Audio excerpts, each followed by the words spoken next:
A lot of men aren't looking for dominance, they're looking for relief. Men who feel invisible often become desperate for answers, for some sort of answer to what's happening in their life. And then they may seek out the sort of the alpha content, the alpha bros, if you will, because alpha content can give things like simple explanations, which is nice if you're in distress and you're feeling maybe hopeless. A simple, easy explanation is just, hey, that makes sense. That's alluring. That it gives them things like certainty, identity, because now you're a part of the group. Hey, yeah, these people over here, they feel the same thing I do. They're going through what I do. They understand it. They've been there, and they're helping with their advice or whatever. And they're giving things like emotional validation again, because it's like they feel what I'm feeling. It tells struggling men, this the alpha bro content tells struggling men, it's not your fault.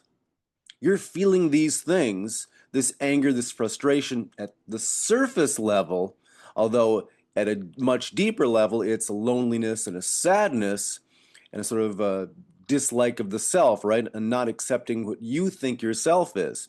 But it's like, now it's not your fault. All these feelings, it's not you. Uh, Women are the problem, is what they're hearing.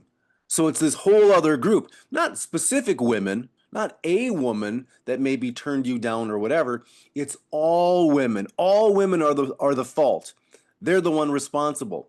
And that can feel very powerful temporarily. So for a while, hey, that's great. I have the answers. I'm part of a group. I feel better about myself in some way. But then what happens is many men then become more angry. So they're already angry, but now they feel more angry. And then it's more performative. And then they're more disconnected from themselves. Ultimately, that's what's happening. And then the thing is that attraction built on things like fear or performance or manipulation rarely creates healthy relationships. I would say maybe not even rarely, maybe never. If it's truly built on those things, if you're going into it with that kind of attitude, that kind of belief system, how could you possibly have a healthy relationship?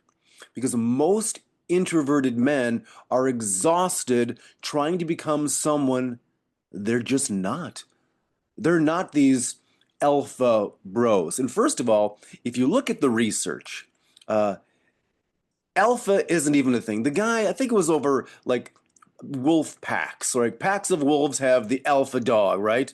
The alpha male, and it's the one that's the strongest, and it's maybe the most aggressive. And it turns out he even said he was wrong. That wasn't the case. I think it was something like, turns out that the one who's really leading the pack are the ones that are the most agreeable. They get along with everyone.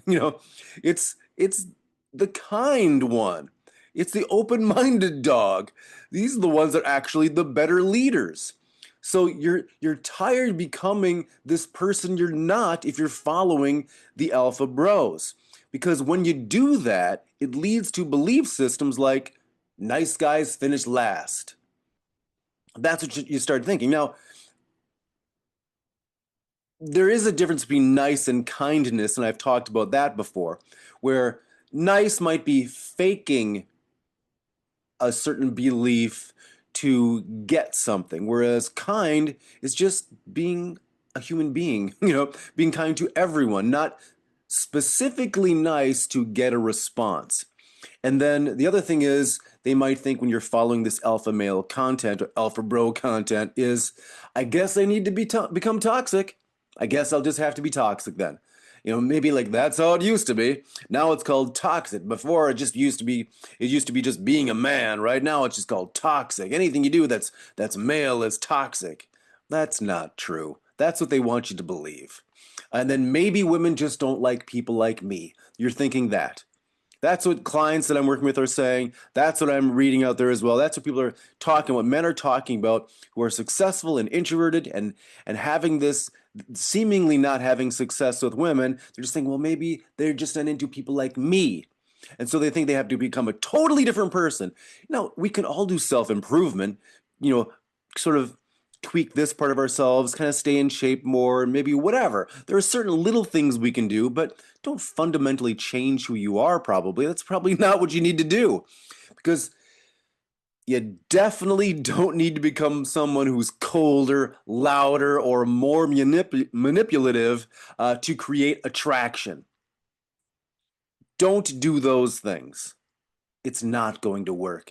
And if it did work, would you really be attracting the kind of woman that you would want?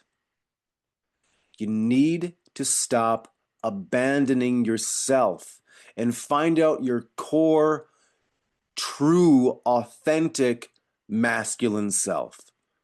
Who are you really? Who's that confident part of, what's that confident part of you really? These are the things I work with my clients. And I'll see you on the next video.